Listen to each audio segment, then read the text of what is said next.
Salut à tous les gars, j'espère que vous allez très bien. En tout cas, moi ça va aussi. Aujourd'hui, une petite vidéo sur Xavi. Voilà, revenir un peu aussi sur la mi-saison de Xavi. Voilà, j'ai aussi parlé un peu du Barça, de ses problèmes et tout.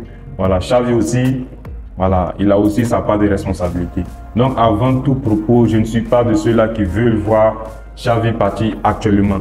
Voilà, j'estime qu'on doit attendre jusqu'à la fin de la saison, faire un bilan, voir si le bilan est satisfaisant. Là, on peut envisager de voir si maintenant Xavi peut rester ou partir, parce que actuellement, on ne peut pas faire.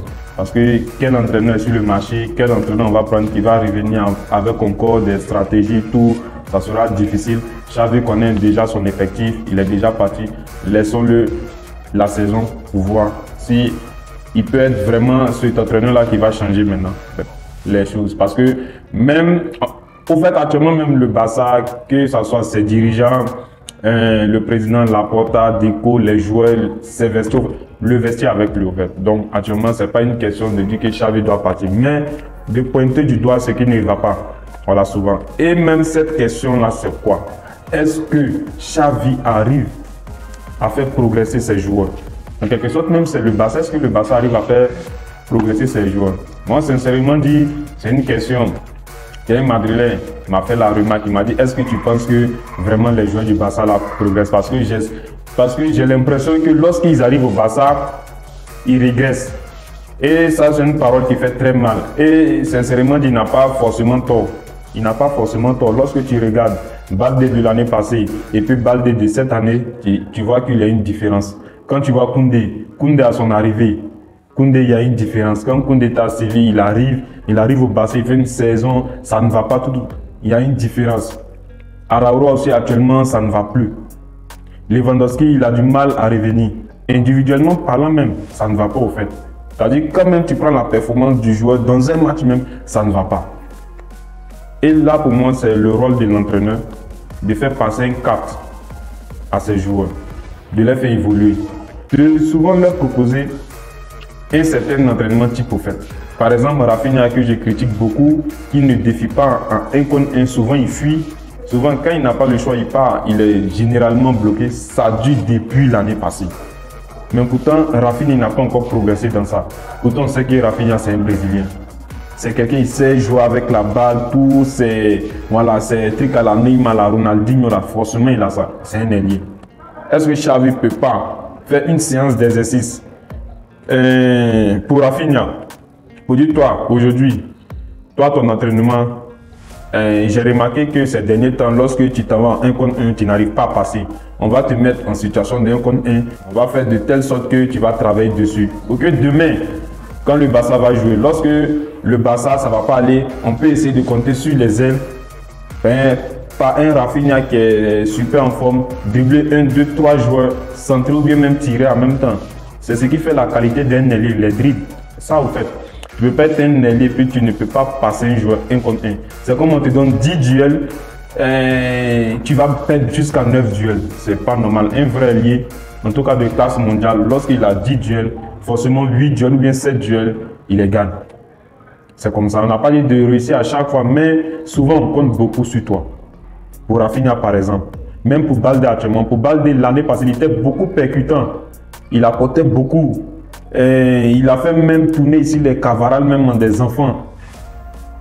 Mais actuellement, ce qui manquait beaucoup à Baldé, on le reprochait, c'est centre, c'est passe au fait. Parce que c'est une qualité aussi. Voilà, souvent on reprochait beaucoup à Jordi Alba d'être un peu laxiste, tout. Mais Jordi Alba, s'il vous plaît, en termes de qualité de passe, laissez. C'est vraiment un joueur exceptionnel dans ça. Maintenant, Baldé aussi, c'est là où on l'attend parce que Baldé a toutes les qualités pour être meilleur même que Jordi Alba. Parce qu'il a la vitesse, il a une explosivité incroyable, tout. On l'attendait plus sur les centres, mais cette année, même l'explosivité, tout, la percussion qu'il avait l'année passée, on ne voit plus ça au fait. Jusqu'à même Baldé a perdu sa place de titulaire.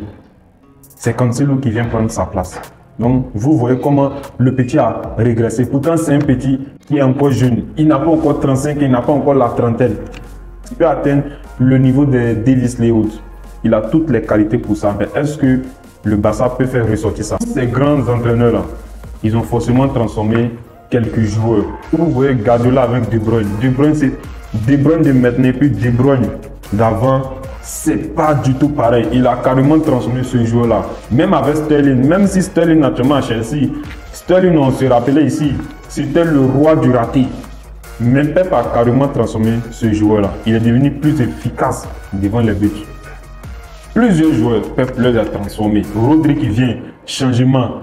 Tous ces joueurs-là, même, c'est pas que Pep, même Jürgen Klopp, quand tu prends Mané, quand Mané quitte à 100 tonnes, c'est pas ce même Mané-là qui a Liverpool qui brille.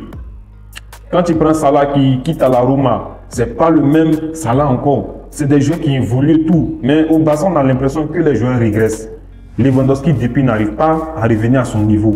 Donc, pour moi, Xavi, moi, je ne maîtrise pas tout ce système de staff, entraînement, mais je sais que forcément, il va pouvoir faire progresser ses joueurs. Si vraiment on veut aller loin. Parce que Xavi, moi, j'espère qu'il va réussir au Barça. Moi, en tout cas, je l'espère que je le souhaite très bien. J'espère que cette année, il va faire au moins une bonne campagne. Un bilan qui sera satisfaisant pour que demain, l'année prochaine, en 2025 et autres, le Barça puisse dire, bon, on part en UEFA maintenant pour aller gagner.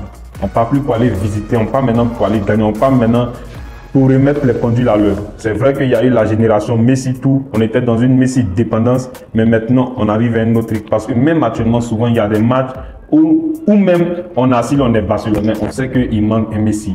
On sait qu'il manque un geste de génie au fait. Mais pourtant, on a des joueurs pour, on a des joueurs Félix, on a des Cancelo, on a des Lewandowski, on a Gundogan, on a Pedri. Tous ces joueurs-là doivent évoluer. Et même sous l'aspect même des milieux, par exemple, sur les tirs, ça fait combien d'années le Barça ne tire pas? C'est-à-dire les milieux du Barça ne tirent pas. Regardez Rodri face au Bayern, il tire, il marque. De Bruyne face au Real, il égalise par un tir.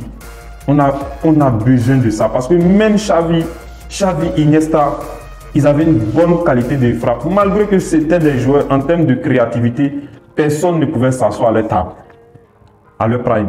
Mais malgré ça, ils avaient une bonne qualité de frappe parce que les frappes pour un milieu, souvent ça débloque des matchs très serrés. Et souvent, lorsque tu as Pedri qui est là, qui arrive sur son pied droit, il essaie de tourner, il ne tire pas. Gundogan aussi un peu pareil, on ne tire pas, les deux un peu pareil, ça ne tire pas et tout. C'est compliqué. Xavi peut mettre un entraînement, même si c'est 10 minutes, chose avant la fin de l'entraînement. Voilà, donc c'est un peu tout pour cette vidéo. Voilà, n'hésite pas à t'abonner en nous donnant de la force. Donc on se dit à la prochaine vidéo.